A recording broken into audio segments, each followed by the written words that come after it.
मी काल पेनड्राईव्ह दिलेला आहे।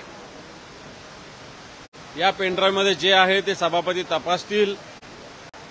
मी ऑलरेडी त्याच्यातलं सगळं तपासणी केलेली म्हणून, कारण सुरक्षिततेच्या दृष्टीनं,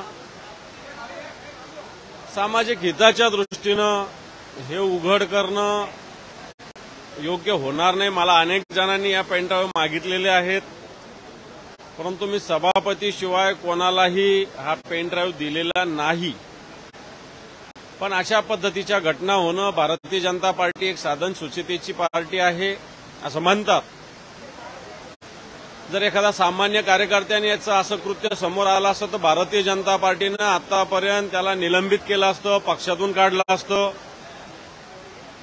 परंतु या किरीट सोमय्या यांना भारतीय जनता पार्टीने अजून कोणतीही कारवाई केलेली नाही। पोलीस निश्चित कारवाई करतील, गृहमंत्र्यांनी तसे आदेश सभागृहात दिलेले आहे।